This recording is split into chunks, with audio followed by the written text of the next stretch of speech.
Sanibonani ninjani? Sibuya endaweni yaseMalahleni eWitbank.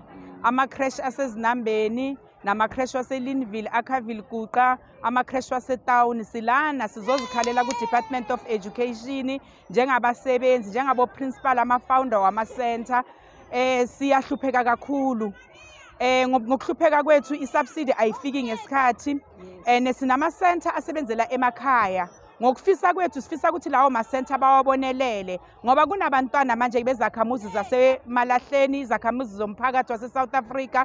Siyafisa kakhulu ukuthi nabo babonelele ngokudla. Ayikho into ebuhlungu njengokuthi umntwana alambe, ayikho into ebuhlungu njengokuthi manje-ke nawe principal ungazi ukuthi abasebenzi uyobaholela ngani, ungazi ukuthi manje kuyobhadala ngani ama-service wakamasipala. Lokho yinto ebuhlungu kakhulu esiphatha kabuhlungu. So siyacela ukuthi njengoba namhlanje nasilana sizozikhalela, siyacabanga ukuthi Department of Education uzosizwa kangcono besasenzele kahle. Sizakhamuzi zakhona lana eMzansi siyadinga nathi ukuthi siphatheke kahle. So ziningi izinkinga esihlangabezana nazo. Ama-practitioner wethu a-registered, a-qualified, anama-qualification nawo, kodwa imali ayiholayo sicela ukuthi indaba ye-stipend ngathi angayibhekisisa ayicede. Afuna ama-qualification wabasebenzi abakwazi ukuhola manje-ke nabo njengabasebenzi abasebenzayo. Kukhulunywa always ngesikhathi manje sokuthi abantu manje bahole imiholo ezobaphilisa, but a living wage kithi asikhona ukuyithola ngoba manje-ke imali esiyitholayo i-stipend sincane.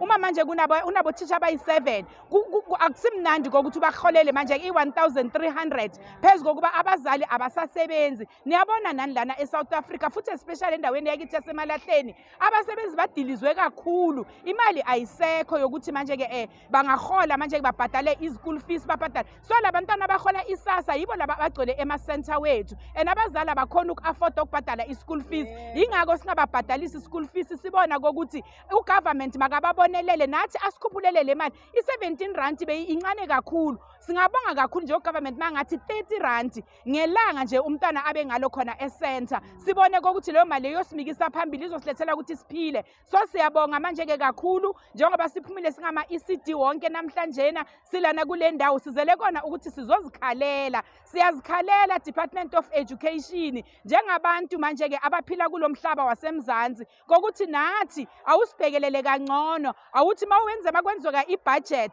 nathi u-government wethu u-president asicabangele afake kangconywana uMr Godongwane ngapha ku-Early Childhood Development ngoba siphethe i-foundation phase. This foundation, we are the foundation layers. Uma thina singayenzanga indlela yethu yokufundisa abantwana ngendlela efanele, loyo mntwana loyo manje kuzofanele ukuthi uyofika ka-matric a-drop. But uma manje nathi simfundisa ngokujabula, imali imfundo yakhe iyoqaqa kuyoba ngcono manje-ke kwezemfundo. And ngiyacabanga ukuthi i-100% ezikolweni izoba khona because kunakelelwe kakhulu ama-foundation layer, kwanakelelwa kakhulu izingane ezikhona lana kulo Mzansi wethu wase-South Africa. Sibonga kakhulu government wethu. Siyacabanga ukuthi zonke izikhalazo zethu uzozinakelela, uzibhekisise ngeso lakho elibanzi bese uyasibonelela. Thank you so much government.